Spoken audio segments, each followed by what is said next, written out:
Assalamualaikum warahmatullahi wabarakatuh. Bismillahirrahmanirrahim.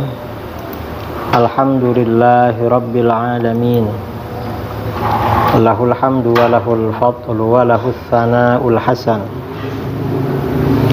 Ashhadu an la ilaha illallah wahdahu la syarika lah. Wa ashhadu anna sayyidana Muhammadan abduhu wa rasuluh. Allahumma salli ala sayyidina Muhammadin tibbil qulubi wa dawaiha wa afiyatil abdani wa shifaiha wa nuril absari wa diyaiha wa qutil arwahi wa ghidhaiha wa ala alihi wa sahbihi wa barik wa sallim, amma ba'du.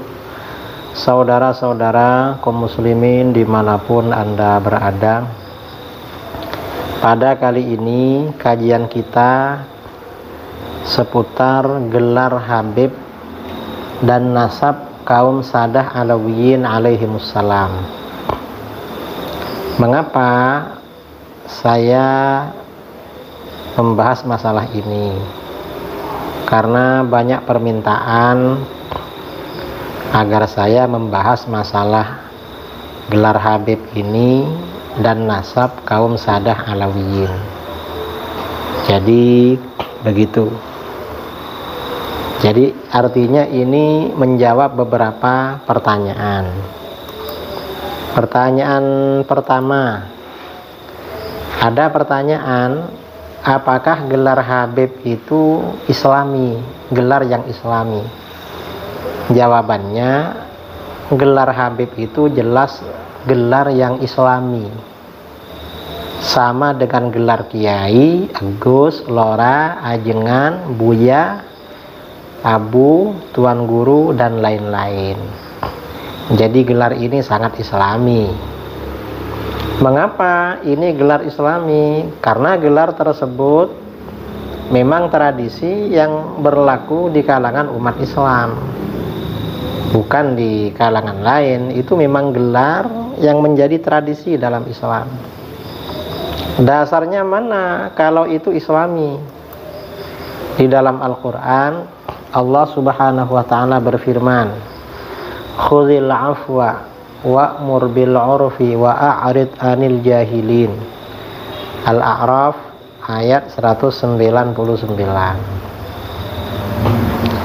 Jadilah engkau pemaaf dan suruhlah orang mengerjakan uruf.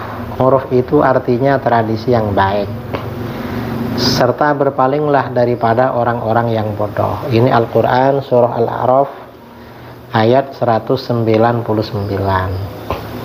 Jadi di dalam ayat ini ada perintah dari Allah kepada baginda Rasulullah SAW agar menyuruh umatnya mengerjakan tradisi yang baik. Tradisi itu artinya ya kebiasaan yang sudah berlangsung. Nah, ketika membicarakan ayat ini, Al-Imam Asy-Sya'rani radhiyallahu an berkata, Imam Asy-Sya'rani ini ulama terkemuka ya di kalangan ulama Syafi'iyah dan kalangan Sufi. Beliau punya kitab terkenal namanya Al-Mizan Al-Kubra. Juga punya kitab At-Tabaqat Al-Kubra dan kitab-kitab lain dalam tasawuf yang berlaku di kalangan para kiai, guru-guru kita. Nah, Imam Asy-Sya'rani dalam kitabnya Tanbihul Mughtarrin Awakhir al-Qarnil Ashir ala ma khalafu fihi salafahum at-tahir, beliau mengatakan, wa min akhlaqihim ayis salafis salih radhiyallahu anhum tawaqqufuhum an kulli fi'lin aw qawlin hatta ya'rifu mizanahu 'alal kitab was sunnah awil 'urfi li'anna al-'urfa min jumlatis syari'ah. Qala Allah ta'ala khudhil 'afwa wa'mur bil 'urfi wa a'rid 'anil jahilin. Ini dari kitab beliau Tanbihul Mughtarrin halaman 22. Artinya kurang lebih begini. Di antara budi pekerti kaum salaf yang soleh radhiyallahu anhum ulama salaf yang soleh ya, adalah berhentinya mereka dari setiap perbuatan atau ucapan. Artinya mereka gak melakukan sesuatu, gak mengucapkan sesuatu sampai mengetahui pertimbangannya menurut Al-Quran dan hadis. Itu menurut Al-Quran bagaimana, menurut hadis bagaimana. Kalau gak ada, atau tradisi, menurut tradisi bagaimana. Nah, mengapa tradisi menjadi pertimbangan? Tadi dikatakan li'annal urfa min jumlatis syariah. Karena tradisi termasuk bagian dari syariah. Dasarnya mana tradisi termasuk bagian dari syariah? Allah Subhanahu wa ta'ala berfirman dalam Al-Qur'an, "Khudzil afwa wa'mur bil 'urfi wa a'rid 'anil jahilin." Jadilah engkau pemaaf dan suruhlah orang mengerjakan uruf, tradisi yang baik, serta berpalinglah daripada orang-orang yang bodoh. Nah, ini tradisi. Artinya panggilan Habib itu tradisi, memang tradisi. Karena sudah menjadi tradisi, berarti menjadi bagian dari syariah, dari Islam. Sama dengan panggilan kiai, panggilan Gus ya bagi anaknya kiai atau lora di daerah Madura. Kalau di Aceh, kiai dipanggil Abu, kalau anaknya dipanggil Abi. Atau misalnya kalau di Sumatera Barat, di Riau dipanggil Buya, kalau di Medan dipanggil Mu'alim, kalau di Indonesia Timur seperti di Sulawesi, di Nusa Tenggara Barat, di Kalimantan Selatan dipanggil Tuan Guru. Itu tradisi yang sangat islami. Jadi begitu. Nah, di negeri Hadramaut Yaman, gelar Habib ini biasanya disematkan kepada mereka yang memiliki hubungan nasab dengan Sayyid Alwi bin Ubaidillah bin Ahmad bin Isa al-Muhajir ilallah alaihimussalam. Jadi keturunan Sayyid Alwi bin Ubaidillah. Nah, gelar Habib ini menjadi tradisi khusus mereka sejak masa Al-Habib Umar bin Abdurrahman Al-Attas radhiyallahu anhu. Jadi sejak masa Habib Umar Al-Attas tradisi. Karenanya para ulama Alawiyin ya, yang sebelum Habib Umar nggak dipanggil Habib, seperti Syekh Abu Bakar bin Salim. Karena sebelumnya memang tradisi ini belum berkembang. Setelah berkembang baru dipanggil Habib. Ini gelar Habib ya. Ini pertanyaan pertama. Kemudian pertanyaan kedua. Ini ada pertanyaan kedua. Ini bertanya pada saya ya, sebagian netizen tanya, apakah Sadah Alawiyin yang sebagian menyebar di Asia Tenggara dan diberi gelar Habib itu memang keturunan Rasulullah Shallallahu Alaihi Wasallam? Yang Habib yang asli maksudnya ya. Nah, jawabannya iya. Mereka memang keturunan Rasulullah Shallallahu Alaihi Wasallam dari jalur Sayyidina Husain bin Ali radhiyallahu anhuma, atau Sayyidina Husain bin Ali alaihi wassalam. Dari jalur itu memang keturunan Rasulullah SAW. Nah, ada pertanyaan, apa dasarnya bahwa mereka adalah keturunan Rasulullah SAW? Jawaban kita, para ulama kita seperti Sayyid Murtada Az-Zabidi yang mengarang syarah Ihya Ulumuddin ya. Beliau punya kitab Ithafus Sadah Al-Muttaqin ya. Jadi beliau ini Sayyid Murtada Az-Zabidi, pengarang syarah Ihya yang terkenal sebagai ulama sufi, ahli hadis dan ahli bahasa, juga guru ulama Nusantara Syekh Nawawi Banten, juga pendiri NU Hadratus Syekh Ki Hasyim Asy'ari, juga ulama Nusantara kontemporer yang lahir dan wafat di Mekah Syekh Yasin Al-Fadani. dan lain-lain mengakui kalau mereka memang sadah ahlul bait, memang sayyid memang. Ini misalnya ya, misalnya Sayyid Murtadha Az-Zabidi. Sayyid Murtadha Az-Zabidi ini punya karangan kitab ya. Nah, Sayyid Murtadha Az-Zabidi ini punya karangan kitab Ar-Raudhul Jali fi Nasabi Bani Alawi. Jadi dalam kitab khusus ini beliau menjelaskan kalau Alawiyin yang sekarang di Indonesia keluarganya banyak dipanggil Habib, ini memang keturunan Rasulullah Shallallahu Alaihi Wasallam. Dan ini ya cukup bagi kita orang selevel Sayyid Murtadha Az-Zabidi. Syekh Nawawi Banten misalnya dalam syarah Sulam Taufik juga bilang begitu. Atau misalnya ini ya ulama Mekah, ada pasti ya kalau kiai-kiai di Indonesia terutama yang pernah di pesantren tahu kitab yang namanya Is'adur Rafiq wa Bughyatus Shadiq. Ini syarah Sulam Taufik. Nah, di sini Syekh Muhammad bin Salim bin Sa'id Babusail Asy-Syafi'i, ulama Mekah. Dan kitab ini menjadi rujukan yang otoritatif, yang muktabar di kalangan NU. Di sini beliau jelas sekali ketika menyebut pengarang Sulam Taufik, beliau bilang apa? Sayyidi wa sanadi al-Habib Abdullah bin Husain bin Tahir bin Muhammad bin Hashim Ba'alawi qaddasallahu arwahahum. Artinya bagaimana? Is'adur Rafiq ini mengakui kalau ini memang Sayyid pengarang Sulam Taufik. Ini Is'adur Rafiq. Hasyim Asy'ari dalam karangannya juga begitu, mengakui juga. Atau misalnya yang modern ya, yang ulama Indonesia yang lahir dan wafat di Mekah, misalnya Syekh Nawawi Banten. Ini saya punya himpunan sanad-sanadnya Syekh Nawawi Banten. Nah, di sini di bagian pertama ketika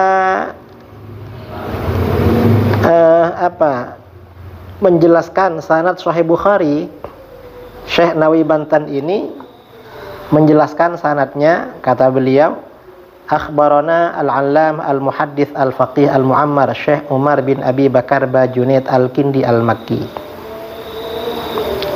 Kemudian Anis Sayyid Ahmad bin Zaini Dahlan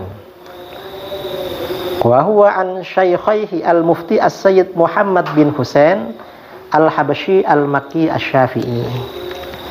Jadi Sayyid Ahmad bin Zaini Dahlan ini berguru kepada Sayyid Muhammad bin Husain al-Habsyi. Dan ini Sayyid Muhammad bin Husain al-Habsyi ini kan ayahnya siapa? Sayyid Ali bin Husain, Sayyid Ali bin Muhammad bin Husain al-Habsyi yang punya Syimtud Durar itu. Dan ini zuriatnya banyak di Indonesia. Nah, ini artinya apa? Syekh Nawawi Banten juga guru beliau dan gurunya lagi Sayyid Ahmad bin Zaini Dahlan ini mengakui kalau Al-Habsyi itu keturunan Rasulullah SAW. Nah, kita ini cukup dengan pengakuan mereka. Oh, mereka aja mengakui, masa kita agak mengakui? Dan kita di Nahdlatul Ulama, di kalangan pesantren, memang kitab-kitab yang kita pelajari kitab mereka. Karangan Sayyid Ahmad Zaini Dahlan seperti Syarah Jurmiyah, atau muridnya beliau ya, I'anatut Talibin, muridnya Sayyid Ahmad Zaini Dahlan, Sayyid Abu Bakar Syatu Ad-Dimyati. Pasti mengakui juga sama gurunya Sayyid Muhammad bin Husain al-Habsyi. Berarti marga al-Habsyi ini memang keturunan Rasulullah SAW. Enggak ada, artinya seperti ini cukup sebenarnya kalau mereka sebenarnya sayyid, sama dengan sayyid-sayyid yang lain di Indonesia yang memang mereka dari keturunan Alawiyin. Ada yang menggugat, perlu apa gak perlu pembuktian kitab dari abad keempat, Ya kalau mau mencari silahkan dicari, tapi ya jangan dipaksa-paksakan cari seperti itu. Karena sekarang ini abad ke-15 Hijriyah, bukan abad ke-5, jauh kalau abad ke-4. Kita ini jangankan masalah nasab, fikih Syafi'i yang banyak kita ini, kitab-kitab yang kita kaji sumbernya kan setelah abad ke-6, sejak masa Imam Rafi'i dan Imam Nawawi, lalu periode berikutnya. Artinya gak langsung pada ulama Syafi'iyah abad ke-5, ke-4, ke-3, apalagi kepada Imam Syafi'i. Bahkan sebagian pendapat Imam Syafi'i itu kita jumpai di kitab-kitab ulama abad ke-7, dan kita percaya sama itu. Kita gak menggugat. Ini kan ulama abad ke-7 ya, misalnya tentang hadiah pahala bacaan Quran pada orang mati, Imam Syafi'i mengatakan tidak sampai. Yang bercerita siapa? Ibnu Katsir dalam tafsirnya. Padahal Ibnu Katsir ini kan hidup pada abad ke-8 Hijriyah. Apa Ibnu Katsir gak dipercaya? Ini kan abad ke-8, perlu pembuktian dari ulama Syafi'iyah abad ke-3 atau abad ke-4. Ya repot kalau seperti itu. Memang kitabnya gak ada sama kita memang, dan kita percaya sama itu.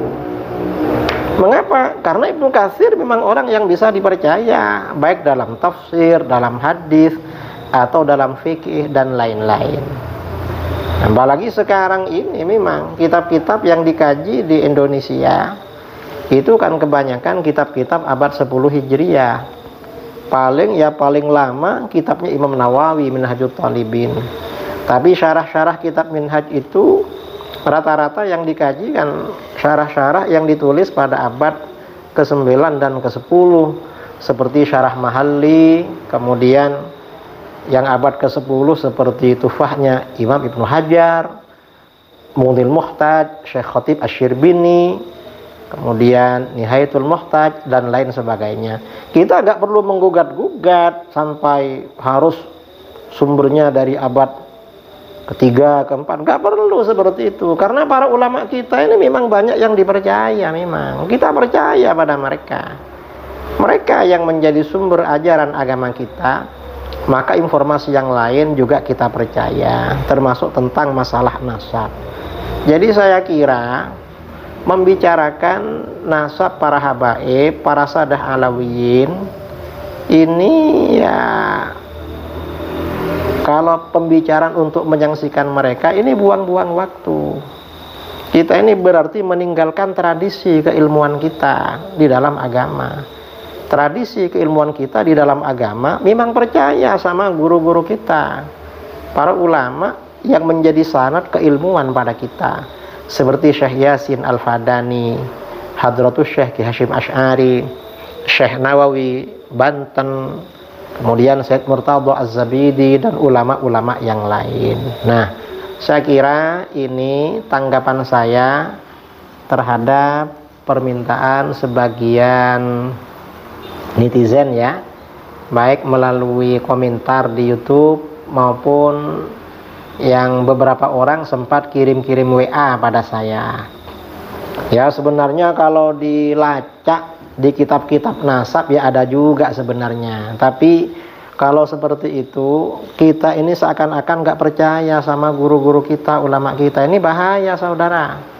Kalau kita ini kurang percaya kepada Syekh Nawawi Banten, Ki Hasyim Asy'ari, Syekh Yasin, Syekh Murtadha, ini bisa kita akan percaya sama berkah. Jangan-jangan nanti kita agak berkah ilmunya. Kalau bagi kita agak berkah, gimana bagi generasi yang akan datang? Ini yang perlu kita jaga. Sekian, mudah-mudahan bermanfaat. Allahu a'lam bishawab. Assalamualaikum warahmatullahi wabarakatuh.